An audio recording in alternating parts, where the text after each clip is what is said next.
Welcome to the presentation on Foundations of Attachment, How Early Bonds Shape Lifelong Development.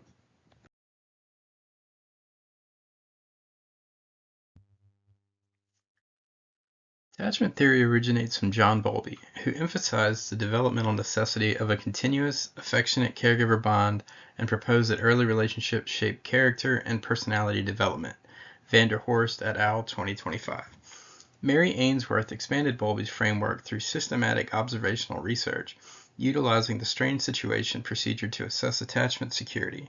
Reddy and Nalya, 2024. Their combined contributions form the basis of contemporary attachment science. In summary, Bowlby believed babies need at least one reliable, loving caregiver to feel safe in the world. Ainsworth then showed this scientifically by watching how babies reacted when their caregiver left and returned. In the following slides, current peer-reviewed studies will be employed to explain how attachment affects emotional development, family systems, psychopathology, and later adult relationships.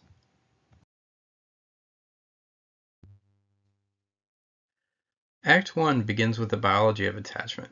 Ford 2025 explains that when a child experiences disruption in the caregiving bond, it can result in what he terms attachment trauma, which fundamentally alters a child's capacity for self-regulation across multiple developmental domains. In contrast, Wu 2024 asserts that when attachment is secure, caregivers act as external stress regulators, supporting the child's emotional stability and helping them develop stronger emotional competence, including emotion recognition, coping strategies, and frustration tolerance.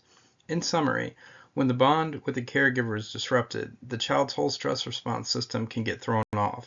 But when the bond is secure, the caregiver acts like an external emotional regulator, helping the child calm down. To examine the evidence more closely, Ford 2025 links attachment trauma to developmental trauma disorder, DTD, which involves dysregulation in 6 interconnected domains: affective, somatic, attention and memory, behavioral, interpersonal, and identity development. This explains why early relational trauma rarely produces symptoms in only one area. In addition, Wu 2024 demonstrates that children's emotional regulation is best predicted when considering the combined influence of both mother-child and father-child attachment quality, showing how deeply the caregiving system shapes emotional functioning. This basically means trauma in early relationships affects many areas at once: feelings, memory, behavior, and sense of self.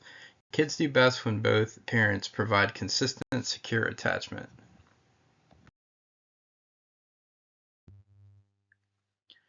Act 2 shifts the focus from biology to parenting systems. Miller and Elder 2025 argued that modern parenting culture often misinterprets attachment theory, leading to anxious child-focused parenting where parents overfunction and become responsible for regulating the child's every emotion. This pattern increases parental burnout and inadvertently creates dependency in children. Their solution is balanced parenting, grounded in Bowen family systems theory. The central idea is differentiation, described as maintaining healthy connection while also preserving the autonomy of both parent and child. In other words, when parents try too hard to manage every emotion their child feels, everyone burns out. Balanced parenting means staying connected without doing everything for the child.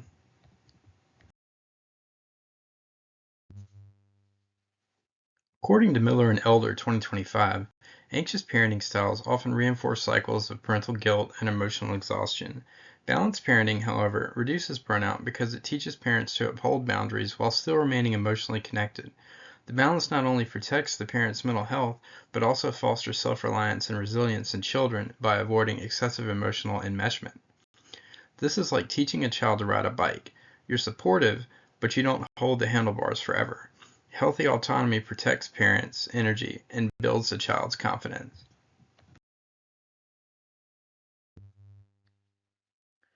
Act 3 explores what happens when attachment systems fail. Auxilia and Mitra 2024 show strong associations between insecure attachment and a wide range of adolescent psychopathologies, including anxiety, depression, dissociation, and personality vulnerabilities. The review also shows that adolescents living in residential or NGO care who often lack consistent attachment figures are among the most vulnerable, with significantly higher rates of emotional and behavioral difficulties. Peer relationships are also affected, as insecure attachment predicts either social withdrawal or anxiety. To summarize, Kids who don't have stable caregivers often struggle more with emotions and relationships later. They might pull away from others or become overly anxious. The findings become even more specific when particular attachment patterns are explored. Auxiliary and Mishra 2024 summarize evidence showing that dismissing attachment is associated with narcissistic and antisocial tendencies, while preoccupied attachment is associated with obsessive compulsive symptoms, histrionic behaviors, and borderline personality features. Additionally, adolescents in institutional settings frequently develop negative internal working models of caregivers, making them more vulnerable to psychopathology and peer disturbances, such as avoidance or unstable friendships. Here's the basic idea. Different insecure attachment styles show up as different challenges. Avoidant patterns can lead to distancing behaviors. Anxious patterns can lead to emotional intensity or instability.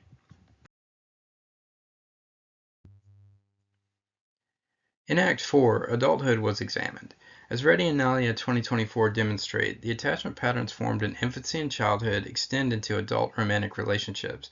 Anxiously attached adults often fear abandonment and become overly dependent on their partners, while avoidantly attached adults tend to distance themselves and prioritize self-reliance. In contrast, securely attached adults experience more trust, emotional closeness, and mutual support.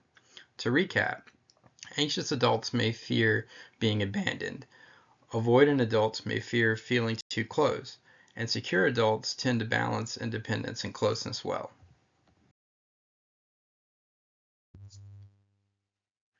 Consistent with attachment theory, Reddy and Nalia 2024 found a significant negative correlation between anxious attachment and relationship satisfaction. In other words, heightened attachment anxiety predicts lower satisfaction and higher relational stress. Conversely, secure attachment continues to be the most consistent predictor of long-term relational stability and satisfaction.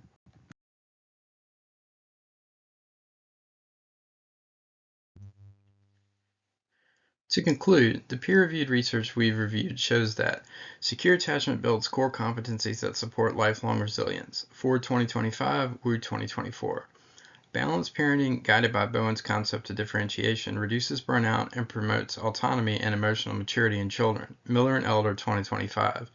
A developmental trauma perspective clarifies how early disruptions can create cascading effects across emotional, behavioral, and interpersonal systems. Ford 2025, Auxiliary and Mishra 2024. So, overall, the early years teach us how relationships work. A secure start helps with confidence, emotional balance, and healthy relationships throughout life. Thank you for joining me for Foundations of Attachment.